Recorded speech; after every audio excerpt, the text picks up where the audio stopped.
تیرا، اونچی اونچوں کے سروں سے قدم آنا تیرا، سر بھلا کیا کوئی جانے کیا ہے کیسا تیرا، اولیاء مانتے ہیں آگے وہ ہے تلوار تیرا۔ نعرہ تکبیر، نعرہ رسالت، جشن غوث الورا، علمائے اہل سنت۔ ایک بات غوث پاک کیا کہہ رہے ہیں، کیا میرے لنگر کا کھانا کھایا ہے، کیا میرے کنویں کا پانی پیا ہے، کیا میرا مرید ہے، کیا میرے مجلس میں کبھی اس نے حاضری دی ہے؟ لوگوں نے کہا نہیں، بس محبت کی نگاہ دیکھی تھی غوث پاک کی طرف، اس محبت کی نگاہ کا صدقہ ملا کہ وہ عذاب سے معمون کر دیا گیا۔ اے مسلمانوں، ہم غوث پاک کے دیوانے، غوث پاک کے ماننے والے، غوث پاک کے نام پر اگر لنگر کھلائیں گے تو کیا اللہ آج عطا نہیں فرمائے گا؟ اچھا کچھ لوگ منتیں جب مانگو نا تو کلیجہ پھٹتا ان کا، جب اللہ والوں سے آپ منت مانگتے ہو یا کوئی حاجت روائی حاجت پیش کرتے ہو تو کہتے ہیں یہ شرک ہے، بدعت ہے، یہ ہے یہ وہ ہے، یاد رکھو انہیں پکنے دیجئے، انہیں پکنے دیجئے۔ ہم تو مانگتے ہیں اور پاتے ہیں، ہم تو مانگتے ہیں پاتے ہیں، اس لیے کہ ہمارا عقیدہ ہے کہ اللہ کے محبوب کا صدقہ ہم کھاتے ہیں، اللہ کے محبوب کے صدقے میں پوری کائنات کو اللہ نے وجود بخشا ہے، اس لیے کہ ہم نبی کونین کے غلام ہیں، نبی کے ماننے والے ہیں۔ ہمارا ایمان یہ ہے کہ اللہ کے محبوب با اختیار ہے، اور اللہ کے جو اولیاء ہیں، اللہ کے محبوب کے امتیوں میں جو اولیاء ہیں، جو ولی ہیں وہ بھی با اختیار ہیں، اللہ نے انہیں پاور دیا ہے۔ اے مسلمانوں، اس لیے ہم مانگتے ہیں اور ہم پاتے بھی ہیں۔ ہم تو وہ ہیں کہ ہم کسی زمیندار کے دروازے پہ نہیں جاتے ہیں، بلکہ ہم بغداد کے تاجدار کے دروازے پہ جاتے ہیں، ان کی چوکھٹ کو چومتے ہیں۔ ہم کسی دنیا دار اور زمیندار کی چوکھٹ پہ نہیں جاتے ہیں۔ ہمارا تو ایمان یہ ہے جو ہند کے راجا خواجہ اجمیری عطا کر دیں گے، دنیا کا کوئی زمیندار نہیں دے سکتا۔ اس لیے خواجہ اجمیری اللہ والے وہ ہیں جن جو ہماری مشکلیں آسان کرتے ہیں۔ بات آ گئی ہے مانگنے کی، ان کا وسیلہ پیش کرنے کی۔ سرکار جنید بغدادی کا دور ہے، جنید بغدادی کے دور میں ایک بڑھیا بناؤ ہماری تھا چلاؤ بڑھیا سوت کاٹ کر یعنی دھاگا بن کر اور اس کے بعد اپنا پالن پوشن کرتی تھی، اپنی زندگی گزارتی تھی۔ کہتے ہیں کہ ایک بار سوت اس نے کاٹا اور کاٹنے کے بعد اس کو رنگا۔ ہوتا نا پہلے زمانے میں 20-25 سال پہلے جائیے، گھروں میں جو دھاگے ہوتے تھے اس کو کلر کیا جاتا تھا، اس کے بعد دھوپ میں سوکھنے کے لیے رکھا جاتا تھا۔ آج بھی شادی بیاہ کے موقع پر اکثر عورتیں کرتی ہیں کہ دھاگا لے کر آتی ہے، اس کے بعد اس کو رنگتی ہے۔ بہرحال ان کا یہی پیشہ تھا، ان کا ذریعہ معاشی یہی تھا کہ وہ دھاگا بنتی تھی، اس کے بعد اسے رنگ کر مارکیٹ میں بیچتی تھی۔ جب مارکیٹ میں بیچتی اس کے بعد جو پیسہ ملتا تو لا کر غلہ خرید کر اس کے بعد کھانا بنا کر کھایا کرتی تھی۔ روز کا ان کا معمول تھا۔ ایک دن کی بات ہے کہ اپنے دھاگے کو بنا اور اس کے بعد اس کو رنگا، رکھنے کے بعد اس کو سوکھنے کے لیے جیسے میں چھت پہ رکھا، تھوڑی دیر کے بعد ایک کوا آیا، اس کے بعد اس کو اٹھا کے لے کے اڑتا بنا۔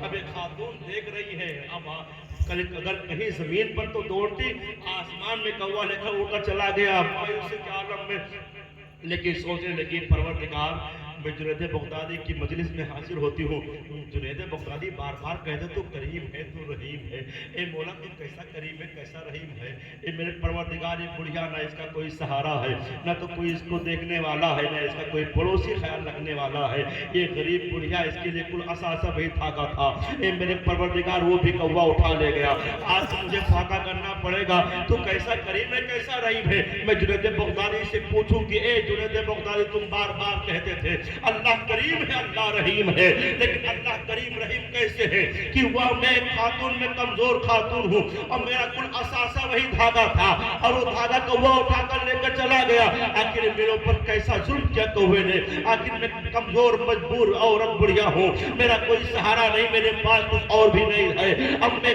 شام کو کھانا کس چیز سے کس پیسے سے میں غلہ خریدوں گی، یہ سوچ کر وہ خاتون کہتی ہے جاؤں گی جنید بغدادی سے کہوں گی اے جنید بغدادی تم بار بار کہا کرتے تھے اللہ کریم ہے اللہ رحیم ہے، لیکن اللہ کیسے کریم ہے کمزور پہ کیسا کرم کر رہا ہے، اللہ کیسے رحیم ہے مجھ کمزور پہ اس نے کیسے رحم کیا، میرا دھاگا کوئی اثاثہ تھا اور کوا اٹھا کے لے کر چلا گیا، اے جنید بغدادی اللہ کریم کیسے ہے، میں چاہوں گا جنید بغدادی سے پوچھوں گی۔ جنید بغدادی جان لیجئے مسلمانوں، جنید بغدادی بھی غوث پاک سے پہلے کے بزرگ ہیں، ان کا بھی آستانہ بغداد معلیٰ میں ہے، بغداد شریف میں آپ کے ماموں کا آستانہ سرکار سیدھی سختی کا اور جنید بغدادی کا آستانہ بغل ہی میں ہے، بڑا پرفیض آستانہ ہے۔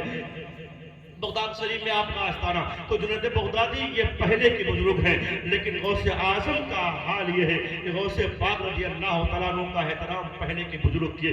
एक बार मिंबर पर वाज कह रहे थे और वाज कहते कहते आपने कहा था कि कदम का अला रकबती, कि तुम्हारा कदम मेरे गर्दन पर है। ये आपने तस्लीम किया अला रकबती, मेरे गर्दन पर है। बाद में लोगों ने पूछा आप दरमियान में ये क्या कहे? कहा मैं 250 साल पहले देख रहा हूँ जिला बगदाद में जामा मस्जिद से अब्दुल कादिर जिलानी ऐलान करेगा कदमी हाजी अला रकबती कुल्ले वली ना। तो मैं इस वक्त कह रहा हूँ ए अब्दुल कादिर जिलानी, तुम्हारा कदम मेरी गर्दन पर है। तभी तो बरेली के इमाम ने कहा था जो वली कब्ल हुए बाद हुए या होंगे सब अदब रखते हैं दिल में मेरे साहब। बेशक सुभान अल्लाह। जुनैद बगदादी रज़ी अल्लाह तआला अन्हु ऐसा का जुनैद बगदादी है। कहते हैं वो खातून कहती मैं जाऊंगी जुनैद बगदादी से कहूंगी तुम बार बार कहते हो अल्लाह करीम है अल्लाह रहीम है, लेकिन अल्लाह करीम अल्लाह रहीम कैसे? याद रखो मुसलमानों, कभी कभी अल्लाह की हिम्मतें ऐसी है कि बंदा जान नहीं पाता है लेकिन उसको अल्लाह अता ही करता है उस बहाने से। बहरहाल जुनैद बगदादी की बारगाह में खातून पहुंचती है, देखा है काफिला आया हुआ है, दूर खड़ी हो जाती है, काफिला पहुंचता है और काफिले वाले कहते हैं सरकार 10,000 अशरफियां है कबूल फरमा लीजिए। सरकार जुनैद बगदादी कहते हैं कैसी अशरफियां हैं जो लेकर आए हो? कहा ये 10,000 अशरफी ऐसी है सरकार, हम लोग तिजारत के लिए गए थे फला मुल्क में और वापस आ रहे थे, इतने में हमारी कश्ती का एक पटना टूटा और एक तख्ता जब टूटा तो ये हुआ कि अब हम लोग डूब जाएंगे, हमें बचने का कोई सहारा ना मौजूद, ना हमारे पास मौजूद न था, हमें बचने का कोई सहारा नजर नहीं आ रहा था। एक जुनैद बगदादी इस मौके पर मैंने सोचा क्यों ना एक अल्लाह वाले का वसीला पेश किया जाए, अल्लाह दुआएं कबूल फरमाएगा। याद रखो मुसलमानों, गौसे पाक खुद फरमाते हैं कि जब कोई मेरा मुरीद मेरा वसीला पेश करता है तो अल्लाह उसकी दुआएं कबूल फरमाता है। ये शायद अल्लाह खुद ही कह रहे हैं। बगदादी कहते हैं के सामने उन लोगों ने कहा कि मैंने सोचा इस वक्त अल्लाह का अगर कोई मुकर्रब बंदा है, अल्लाह का कोई वली कामिल, अगर वली कामिल कोई बंदा है तो इस वक्त अल्लाह का वली जुनैद बगदादी है। जुनैद बगदादी का वसीला पेश किया जाए और हम लोगों ने तहैया किया कि अगर हम लोग कश्ती में अगर डूबने से बच गए तो 10,000 अशरफी जुनैद बगदादी की बारगाह में पेश करेंगे। जुनैद बगदादी के वसीले से अल्लाह की बारगाह में उन लोगों ने दुआ की। कहते हम लोगों ने जब दुआ की तो हमने क्या देखा कि एक कौवा धागा लिए हुए उड़ता हुआ जा रहा है और उसने हमारे कश्ती में डाल दिया। जैसे कश्ती में डाला तो हमारे पास इतना धागा आ गया कि हम उस पटरे को तख्ते को हमने बांधा और उस धागे से जब हमने तख्ते को बांधा तो अंदर पानी आना रुक गया और उसके बाद हम लोग साहिल से हम किनार हो गए। एक जुनैद बगदादी हम लोगों ने तहैया किया था कि 10,000 अशरफी आपकी बारगाह में रखकर पेश करेंगे। ये लीजिए आपके सदके में अल्लाह ने हमको अमान दी है, ये 10,000 अशरफी कबूल फरमा लीजिए। सरकार जुनैद बगदादी 10,000 अशरफी लेते हैं, वो लोग चलते हैं, इधर एक खातून सोचती है लाओ जाओ और जाकर जुनैद बगदादी से कहो आप कहते थे अल्लाह करीम है अल्लाह रहीम है, अल्लाह करीम कैसे अल्लाह रहीम कैसे है? इसलिए कि हम गरीब है। अब गरीब का धागा खुला सासा उसको कौवा लेकर उड़कर चला गया। जब एक खातून पहुंचती है क्योंकि अल्लाह वाले जो होते हैं ना, कहा गया हदीस शरीफ में आया है कि अल्लाह वाले वो नूर इलाही से देखते हैं, उनकी देखने की ताकत अलग होती है। गौसे पाक फरमाते हैं तुम्हारी हालत हमारे सामने एक शीशे की बोतल की तरह है, अगर मेरे जबान पर अगर शरीयत की लगाम न होती तो मैं बताता कि तुम खाकर क्या आए हो करके क्या आए हो। ये गौसे पाक फरमाते हैं मुसलमानों, तो जो अल्लाह वाले हैं ना वो नूर इलाही से देखा करते हैं। जब जुनैद बगदादी की बारगाह में खातून पहुंचती है तो जुनैद बगदादी कहते हैं खातून किस लिए आई हो मुझे मालूम है, लेकिन ये बताओ जो अभी आए थे मुसाफिर उनकी तुमने गुफ्तगू सुनी कि नहीं सुनी? हाँ हाँ मैंने सुनी है। तो कहा सुनो तुमने सारी गुफ्तगू सुनी है, तुम्हारा धागा मुख्तसर था लेकिन इतने गरीबों की जान बच गई है और उसके बदले में 10,000 अशरफी देकर गए हैं। तो ये 10,000 अशरफी का मालिक मैं नहीं तू है, इसलिए तेरा धागा अगर न होता बचते नहीं। और ये 10,000 अशरफी ये तो अपने दामन को फैला, उसने दामन फैलाया उसके आंचल में डाला। 10,000 अशरफी देने के बाद आपने फरमाया एक खातून बता अल्लाह करीम है कि नहीं है, अल्लाह रहीम है कि नहीं है? बहुत बड़ी जुनैद बगदादी अल्लाह करीम भी है अल्लाह रहीम। नारे तकबीर, नारे रिसालत, मसलके आला हज़रत। मुसलमानों को गौसे पाक रज़ी अल्लाह तआला अन्हु जुनैद बगदादी उनका अदब करते हैं।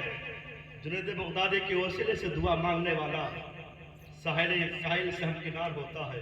तो क्या गौसे आजम के वसीले से दुआ मांगने पर अल्लाह हमारी कश्ती को, हमारी डगमगाती कश्ती को क्या साहिल से हटके राह नहीं करेगा? अरे हम गुनहगार सही, लेकिन हम नाज से कहते हैं, फख्र से कहते हैं कादरी हैं। हम तो हमेशा कहा करते हैं कादरी कर कादरी रख, कादरियों में उठा कदर अब्दुल कादर कुदरत दुआ के वास्ते। अल्लाह करीम ने गौसे पाक अभी पैदा नहीं हुए, लेकिन गौसे पाक रज़ी अल्लाह तआला अन्हु जैसे पैदा हुए, वो पैदा नहीं हुए तभी से बरकतों का जोर होने लगा है। और जब गौसे पाक पैदा हुए, जब आप सन 570 हिजरी में आप जब जिलान में पैदा हुए, जिलान एक इलाका ईरान का, उसमें जब आप पैदा हुए तो उस वक्त जितने माओ के पेट से बच्चे पैदा हुए वो सब के सब सबके घर में बेटा पैदा हुए। तकरीबन 1100 की निस्बत बहुत अहम है। हम लोग 11वीं शरीफ मनाते हैं ना, किताबों में आया है गौस पाक के विशाल की तारीख, और गौस पाक सरकार की 12वीं की निस्बत से बड़े एहतमाम के साथ 12वीं शरीफ किया करते थे। मुफ्ती अहमद यार खान नहीं भी लिखते हैं कि यार हक में ये सरकार एक निशान में आए और कहा अब्दुल कादिर तुम मेरी 12वीं बड़े एहतमाम के साथ करते हो, तुम्हारी 11वीं एक वक्त ऐसा आएगा बड़ी मशहूर होगी। गौसे पाक की 11वीं, अब 11वीं अगर देखनी है तो पटेला में जाकर देखिए 11वीं कैसे गौस पाक के दीवाने करते हैं। 11वीं देखनी है, मेरे साथ चलिए देखिए 11वीं कैसे करते हैं। 11वीं शरीफ करने वालों में सिर्फ हम ही नहीं है, 11वीं शरीफ करने वालों में अकाबिर औलिया भी है। बात आगे सुन लीजिए 11वीं शरीफ। अच्छा ये भी याद रखिए 11 पुश्तों से जो आपका सिलसिले नसब है, 11 पुश्तों से के बाद इमाम हसन तक आपका सदरे नसब पहुंचता है और सदरे तरीकत मौला अली तक 11 मसाई से पहुंचता है। ये 11 का अदद देखिए, 11 इस तरह पहुंचता है, 11 मसाई के बाद मौला अली तक पहुंचता है सदरे तरीकत और सदरे नसब इमाम हसन तक 11 वास्तों से पहुंचता है। तो 11 की निस्बत बड़ी अजीब है, इसलिए हम लोग 11 किबार औलिया किराम फरमाते हैं हर महीने की 11 तारीख को अगर आप गौस पाक की नियाज दिलाएं तो अल्लाह ताला आपकी हाजतें पूरी फरमाएगा। 11वीं की तारीख ऐसा उलिल्लाह मोहद्दिस देहलवी लिखते हैं मिर्जा मजहर जाने जाना। आप आस्ताना चितली कबर जामा मस्जिद के जो गेट नंबर 1 है सामने जो मार्केट है मटिया महल मार्केट, जब उसके आगे आप जाएंगे ना, अब तो देवबंदियों का वहां कब्जा हो गया है उस पूरे एरिया में, लेकिन वहां जाएंगे तो मिर्जा मजहर जाने जाना का आस्ताना है। मिर्जा मजहर जाने जाना ये सिलसिले नक्शबंदिया के बुजुर्ग हैं, इनका बयान है कि एक बार मैं लेटा, मेरी आंख लगी तो मैंने क्या देखा कि एक सहरा है, रेगिस्तान है और वहां एक चबूतरा है और नूरानी शक्ल के औलिया किराम बैठे हुए, नूरानी शक्ल के लोग बैठे हुए हैं, किसी का इंतजार हो रहा है। हमने पूछा किसका इंतजार हो रहा है, इतने में देखा एक बुजुर्ग है, दरमियाना कद है, बड़े वजीह है। हमने वहां देखा कि हमारे शेख सरकार बहाउद्दीन नक्शबंद भी बैठे हुए हैं। उसके बाद हमने देखा एक दरमियाना कद बड़े वजीह चेहरा रोशन बुजुर्ग आ रहे हैं, सभी उनके लिए खड़े हो गए। मैंने पूछा ये कौन है, कहा जुनैद बगदादी आ रहे हैं, कहा तशरीफ फरमा हुए। इतने में देखा कि सब मुंतजिर हैं। थोड़ी देर के बाद हमने देखा कि एक म्याना कद बड़े वजीह चलाल चेहरे से चमक रहा है। हमने पूछा ये कौन है, कहा ये अली मुश्किल कुशा है। और अली मुश्किल कुशा अपने हाथ में एक कंबल पोस, बाल उलझे हुए दीवानगी के आलम में, लेकिन मौला अली उनका हाथ पकड़े हुए हैं, उनके साथ में वो भी आ रहे हैं। मैंने पूछा ये कौन है, ये दीवाना कौन है, बताया गया ये वैसे करनी है, नबी के आशिक़े रसूल, नबी के आशिक़े ज़ार है, ये वैसे करनी है। मौला अली हाथ पकड़े हुए आगे आगे बढ़ रहे हैं, जुनैद बगदादी उनके पीछे है, सरकार बहाउद्दीन नक्शबंद उनके पीछे है, मिर्जा मजहर जाने जाना कहते हैं, मैं भी उनके साथ हो लिया। फिर उसके बाद हम लोग एक कमरे में पहुंचते हैं, बड़ा रोशन कमरा है, रोशनी मुरक्का वो कमरा, रोशनी से मामूर कमरा है। हम लोग वहां दाखिल हुए, एक अजब रोशनी अजब नूर है। हम लोग जब वहां पहुंचे हमने पूछा आखिर यहाँ सबकी आमद की वजह क्या है, बताया गया तुम्हें मालूम नहीं मौला अली की आमद क्यों हुई है, गौसे अली की आमद क्यों हुई है, मिर्जा मजहर जाना ये बताया लोगों ने, तुम्हें मालूम नहीं है कि यहाँ जुनैद बगदादी की आमद क्यों हुई है, यहाँ बहाउद्दीन नक्शबंद की आमद क्यों हुई है? कहा मुझे नहीं मालूम। कहा आज यहाँ 11 तारीख है, शेख अब्दुल कादिर जिलानी के उसकी तारीख है, उसकी तारीख में मौलाना भी आए हुए हैं, जुनैद बगदादी भी आए हुए हैं, वो सकंदरी भी आए हैं, बहाउद्दीन नक्शबंदी भी आए हैं। वाह क्या मर्तबा है ओ साहिबाला तेरा, ऊंचे ऊंचों के सरों से कदम आना तेरा, सर भला क्या कोई जाने कि है कैसा तेरा, औलिया मलते हैं आंखें वो है तलवार। ये गौसे पाक रज़ी अल्लाह तआला अन्हु के मरातिब है, जो सोचने पर भी आदमी एक बार सोच नहीं पाता है क्या मर्तबा गौसे पाक का है। तकरीबन 10 किताबें तो मेरे पास होगी सिर्फ मनाक़िब गौसे आजम पर, गौसे आजम की अजमत पर। मोबाइल में कम से कम 10 किताबें डाउनलोड है, जहां पढ़ो जो पढ़ो लगता यह है कि एक नई करामत सुनने में आ रही है। जैसे देखो आंखें रोशन हो जाती हैं शहंशाह बगदाद की। इसीलिए तो कहने वाले ने ये 2 जुमले पर कमाल किया है, अल्लाह के ज़ात की मज़हर मुस्तफ़ा जाने आलम और मुस्तफ़ा जाने आलम के ज़ात की मज़हर गौसे आज़म, गौसे आज़म। आप करामात का कोई हाल है, पैदा हो रहे तो करामत का ज़ुहूर। गौसे पाक जिस महीने में पैदा हुए हैं उसी महीने से आपकी करामत का ज़ुहूर हो रहा है। 11 बच्चे जो पैदा हुए, जानते हैं सूफिया फरमाते हैं कि जो गौसे पाक के महीने में बच्चे पैदा हुए, अल्लाह ने शहंशाह बगदाद के सदके में सबको वली बना दिया। विलायत इतनी आसान नहीं है, इतनी आसान विलायत नहीं है। आलिम बनने के लिए जामिया फैजुर रसूल जाइए, जामिया में जाइए, अल्लामा अब्दुल वहीद साहब क़िबला की बारगाह में इनके मदरसे में पढ़ें। हाफिज कुरान बनने के लिए कम से कम 3-4 साल चाहिए। मेहनत शाखा के बाद तब कोई हाफिज कुरान बनेगा, और उसके बाद आलिम बनना उसके लिए तब कम से कम 8 साल चाहिए। अल्लामा शाफी साहब क़िबला से पूछिए एक तालिब इल्म के लिए, आलिम बनने के लिए कितने साल दरकार है। जब वो सुबह शाम एक कर देगा, उसके बाद 8 साल में वो सामिना में जाकर पहुंचेगा। उसके बाद उसकी दस्तार होगी, आलिम कहलाएगा। कोई मुफ्ती बनना है उसके लिए कई साल दरकार है, कोई मुहद्दिस बनना है उसके लिए कसीर मुताला की जरूरत है। लेकिन ए मुसलमानों, यहाँ विलायत ऐसे वैसे नहीं मिलती है। विलायत तो ये है कि जिसपे अल्लाह की तौफीक होती है, सालों साल मुजाहिदा करता है, तरके जलाली जवानी करता है, भूखा प्यासा रहता है, जंगल में हवान में पहुंचकर अल्लाह अल्लाह करता है। कई साल मुजाहिदे के बाद तब अल्लाह की मार्फत हासिल होती है, तब अल्लाह का वली होता है। लेकिन यहाँ तो आदमी है, गौस पाक पैदा हो रहे हैं, 1 नहीं 2 नहीं 3 नहीं 4 नहीं, बल्कि 1100 लोग अल्लाह ने सबको वली बनाया। पैदा होते ही वली हो रहे हैं। अब न कोई मुजाहिदा, न कोई मशक्कत, न कोई परेशानी, न कोई इनके लिए कोई खानका ढूंढना है।